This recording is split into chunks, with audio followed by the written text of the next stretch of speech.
Yo, what is good, party people? In today's video, we're going to talk about some of my favorite quotes about self compassion that I trolled around and found on the internet. You gotta have to excuse the setup. We're in the middle of the fucking quarantine here, so we're in the basement, bro. There's no video studio. Let's get into it. So, why do we lack compassion for ourselves? Putting this another way, like, why do we judge ourselves in the first place? Why do we need quotes about self compassion to feel better? And here's the thing is that we're often really mean to ourselves, and this first quote is going to explain that. This is from Kristin Neff. She wrote the book Self Compassion: Stop Beating Yourself Up and Leave Insecurity Behind, which I highly, highly recommend to any of you who are watching this. And her quote is, "There's almost no one whom we treat as badly as ourselves." This is so true. When we think about all of the internal thoughts that are self-critical, self-judging, and just nasty and mean, it's kind of crazy because most of us would never let another human being talk to us that way, but we talk to ourselves that way all the time, and it's a real tragedy. There's another book that's really good by Michael Singer, and I believe it's called, I'm forgetting the name right now. Michael Singer, it's his first book, and he talks about how your mind is like this roommate that's always living with you and always just chattering away about the stupidest, meanest, most dumbass shit. And that's the truth. So it's not our fault. It's just the reality.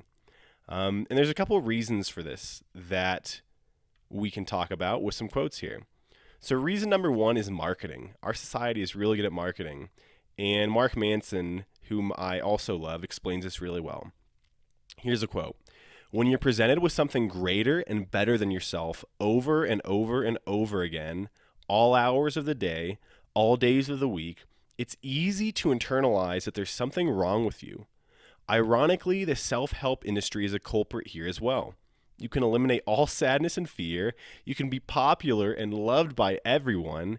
Anyone can get rich and be successful and retire to a beach at age 35. That's the quote. Yeah, man, self-help industry just pitches us that we're not living the good life, and we should be, which can make us need more self-compassion. Another reason is that everybody has different values, and society's values are probably not the best values for you. Mark Manson, again, with a great quote here. "You cannot be a powerful and life-changing presence to some people without being a joke or an embarrassment to others." And that's just the truth, man. If you're going to be you, if you're going to rock your own value system, some people are going to hate on you. And that's where self-compassion, self-worth, and self-love all come into play. Okay, another reason, and I had to remind myself of this one when I was meditating before this. It's been a long day of work, and I'm like, I need to make this video. There's so much I need to do. And sometimes it's easy to feel that I'm just not doing enough. I'm not meditating enough. I'm not working out enough. I'm not working hard enough in my career. I should be learning more, etc., etc. And this quote really helped me to just chill the fuck out for a second. "You are already perfect as you are, yet you can always be better." There's no person attributed to that other than that it's like a Buddhist quote from my friend Mark Manson.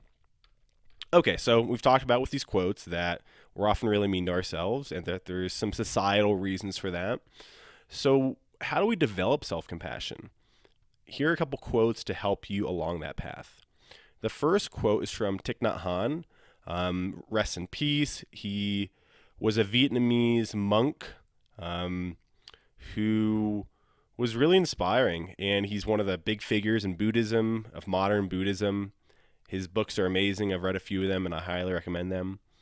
And this one really struck home to me because it kind of changes the script when it comes to your own pain and the pain you inflict upon yourself. Here's the quote. "Without suffering, there's no happiness. So we shouldn't discriminate against the mud. We have to learn how to embrace and cradle our own suffering and the suffering of the world with a lot of tenderness." And of course, when he talks about the mud here, it's referring to that Buddhist metaphor of, there's this lotus flower, which is this beautiful, beautiful flower and it raises up out of the mud. That's how it grows. It needs the nutrients from the mud. And the similarity is said to be that enlightenment is the same. We have to have that mud of our pain and our suffering, and then when you meditate, you transform that into something beautiful. And one way to do that is to learn to embrace that suffering with tenderness, which is really tough. It can be quite challenging, especially in our society, to do that, but it's really powerful. Another quote that will be helpful for you from Thich Nhat Hanh: to be beautiful means to be yourself. You don't need to be accepted by others. You need to accept yourself. Here's a quote from Alan Watts for you. One is a great deal less anxious if one feels perfectly free to be anxious, and the same may be said of guilt. This is such a powerful quote. Any negative emotion or painful emotion that you're feeling, one of the worst things you can do is just suppress it or be like, hey, I don't want to feel this anymore, or try to push it away, because that just causes the emotion to gain strength and it'll erupt later when you're least expecting it and when you're most vulnerable. The best thing that you can do, or at least one of the best things you could do, is to just embrace it and say, hey, I feel angry right now, or I feel guilty, or I feel shitty about myself. And that's okay. It's okay to feel those emotions. It's okay to feel that way. Doesn't mean you're a bad person. It's just an emotion, and it passes like everything else in this life. That one's been really helpful for me. Earlier today, I was just feeling angry and resentful because I want to build up this YouTube channel, and I have a lot of plans, but I always find myself like, oh, I want to smoke weed instead, or I want to, play video games with my friends, and then I'll just feel guilty and shitty, especially earlier today. And what I first did was I accepted that. I was like, oh, I feel angry. I feel resentful. That's okay. There's nothing wrong with that. There's something I'm avoiding here. And then what I thought was, okay, nobody's going to die if I don't do like the most amazing job today and do everything. But what I can do is just do a little bit more than I did yesterday. And I've been recording TikTok videos, which are super short. I haven't been doing these longer form ones in a while. So I said, hey, I might not be able to do everything, but I can at least record that video. I don't have to edit it or upload it. Let's just do a little bit better than we did yesterday. And as I'm speaking, and hopefully you're listening or watching, I feel so much better. And I think there's a lot of power in that. When you feel some type of way, accept it. Find like what's something that's 1% better than what you did yesterday. What's that 1% improvement? Go and do that, and then celebrate that. Give that love to yourself. That's the long-term strategy that really pays off, because you don't want to burn out trying to like, I'm going to be the fucking self-care boss. Nah, dog. Okay. And I've experienced this as well, but there are a lot of benefits to this type of approach, to meditation, to self-care, and to becoming more self-compassionate. So here's another quote by, you can tell I'm tired, I'm slurring my words while sober. Here's a quote by Kristin Neff, who wrote the book Self-Compassion. One of the most robust and consistent findings in the research literature is that people who are more self-compassionate tend to be less anxious and depressed. That was so true for me.